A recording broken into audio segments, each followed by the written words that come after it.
আমরা জানি যে মাঠে মানে এখনো অনেক অস্ত্র রয়েছে। দেখুন থানাগুলো লুট হয়েছে, এই থানার অস্ত্রগুলো বাইরে। এরপরে জেলখানাগুলো থেকে জঙ্গিরা ছাড়া পেয়েছে, বিদেশ থেকেও অস্ত্র এসেছে আমরা শুনেছি। ফলে সব মিলিয়ে অস্ত্র উদ্ধার না করে সেনাবাহিনী এই মুখোমুখি হওয়াটা নিশ্চয়ই তারা পরিকল্পনা তাদের আছে নাকি? আপনি যদি একটু ব্যাখ্যা করতেন, আমরা তো চিন্তিত। যেটা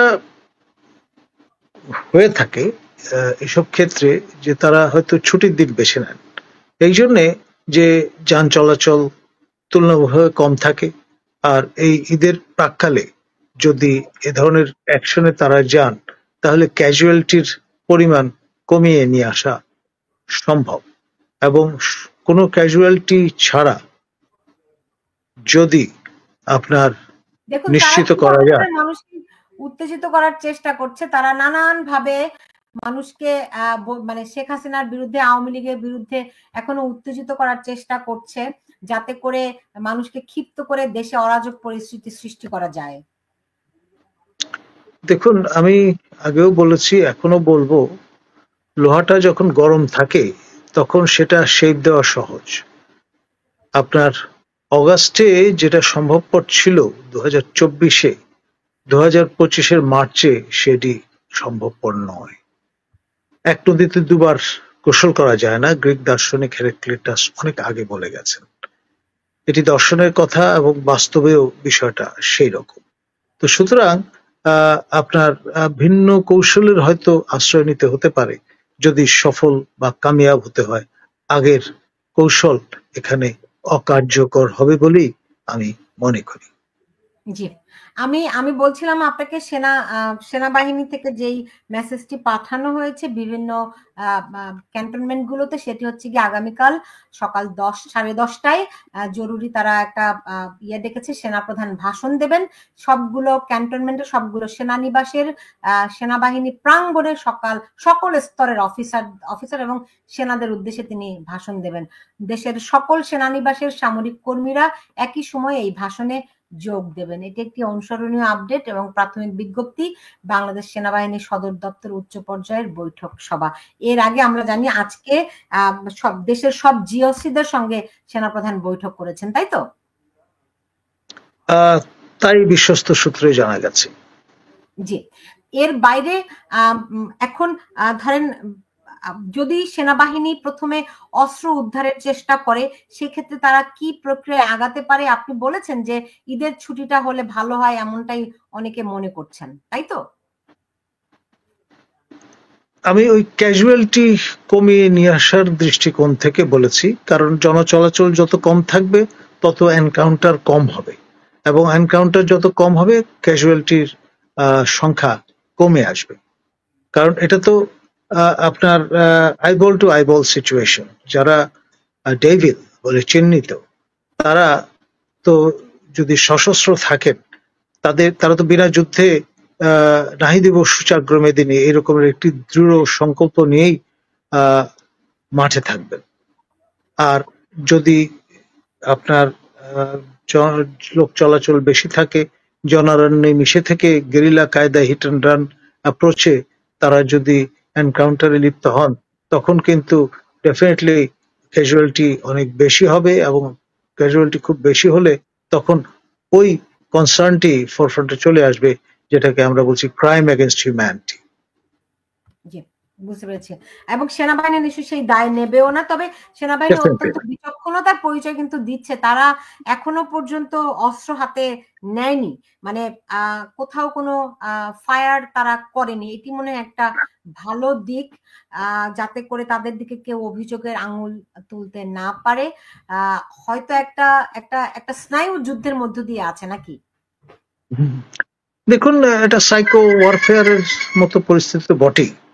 আপনার নানান রকমের যে বক্তব্যগুলো ছুড়ে দেওয়া হচ্ছে, সেই বক্তব্যগুলো কন্ট্রাক্ট করা, তারপর আইএসপিআর এর মাধ্যমে সঠিক ব্যাখ্যাটি হাজির করা, এগুলো তো আমরা দেখছি দেশের ভেতর এবং বাইরে থেকে। এই যে একের পর এক তথ্য নিজেদের মতো করে তার যে বয়ান সেটি হাজির করবার চেষ্টা, সেটি সবসময় যে আপনার সত্যনিষ্ঠ হবে এমন কোনো কথা নেই, মোটিভেটেড হওয়ার সম্ভাবনাটাই বেশি। জি, যাই হোক, আমার মনে এই ছিল আমাদের আজকে এখনকার মতো আপডেট। জনাব নাজমুল হাসান কলিমুল্লাহ, এই রাতের বেলাতে আপনি আমার সঙ্গে যুক্ত হয়েছেন, আপনাকে অনেক ধন্যবাদ জানাচ্ছি। সাবধানে থাকবেন। জি দর্শক, এই ছিল আমার এখনকার আয়োজনে। আমি যাওয়ার আগে আরেকবার আপনাদেরকে একটু র্যাপ আপ করে যাই। সেটা হচ্ছে বাংলাদেশের রাজনীতিতে একটা বড় ধরনের পরিবর্তন আসার পূর্বাভাস পাওয়া যাচ্ছে। সেটি হচ্ছে যে আগামীকাল সোমবার সেনাপ্রধান তার সব সেনা কর্মকর্তা সবাইকেই সবার উদ্দেশ্যে একটি ভাষণ দেবেন। আমরা জানি না সেই কি ভাষণ দেবেন, কিন্তু 10:30টায় এই ভাষণটি দেওয়ার কথা আমরা জানতে পেরেছি। সবাইকে একটি বিজ্ঞপ্তি পাঠানো হয়েছে। এর বাইরে আপনারা জানেন যে বর্তমানে যে সেনাবাহিনীর সঙ্গে যেই সমন্বয়কদের যে একটা মুখোমুখি অবস্থান, এটি একটা বিব্রতকর পরিস্থিতি যেমন সৃষ্টি করেছে, তেমনি এর পিছনে অন্য কোনো উদ্দেশ্য ষড়যন্ত্র আছে এমনও আশঙ্কা সেনাবাহিনীর ভেতরে রয়েছে।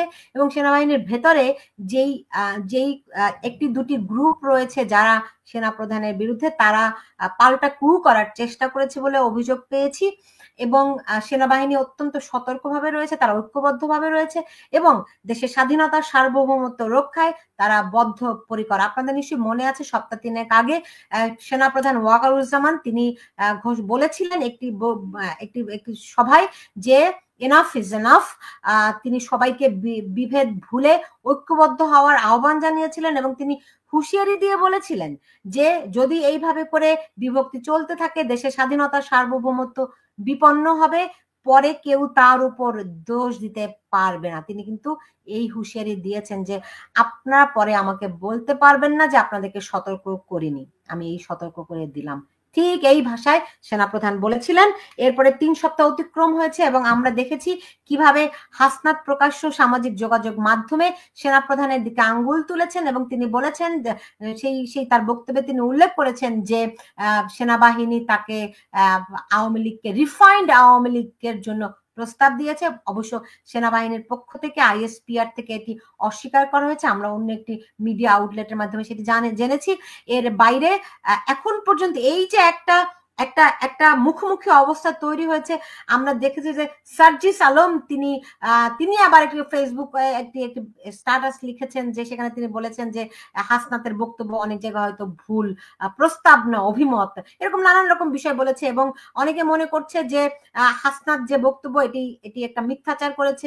কেউ বলছে যে মানে মোটামুটি যারা এই সমন্বয়কদের মধ্যে একদম সম্পূর্ণ একজন আরেকজনকে দোষারোপ করছে। পুরো বিষয়টি বাংলাদেশ সেনাবাহিনীর জন্য খুবই বিব্রতকর এবং তারা পুরো পরিস্থিতি নিখুঁতভাবে পর্যবেক্ষণে রেখেছে এবং সচেতনভাবে অগ্রসর হচ্ছে। এবং এরই মধ্যে আমরা জানি একটি জঙ্গি গোষ্ঠী বাংলাদেশের রাজনীতিকে নিয়ন্ত্রণ করার চেষ্টা করছে। সেই জঙ্গি গোষ্ঠীর হাতে রয়েছে প্রচুর পরিমাণে অস্ত্র এবং তারা দেশের ভিতরে একটা ভয় ভীতির ত্রাসের পরিবেশ সৃষ্টি করেছে। সবকিছু মিলিয়ে সেনাবাহিনীর জন্য চ্যালেঞ্জের, কিন্তু তারা দেশের স্বাধীনতা সার্বভৌমত্ব অক্ষুণ্ণ রাখার প্রশ্নে আপোষহীন থাকবে এবং যে কোনো কিছুর বিনিময়ে দেশের স্বাধীনতা সার্বভৌমত্বকে অক্ষুণ্ণ রাখবে, এমনটি আমরা জানতে পেরেছি। আপনারা যে যেখানে আছেন সবাই ভালো থাকুন। পরবর্তী আপডেট থাকলে নিশ্চয়ই আমি আবার আপনাদের সামনে হাজির হব। সে পর্যন্ত সবাই ভালো থাকুন।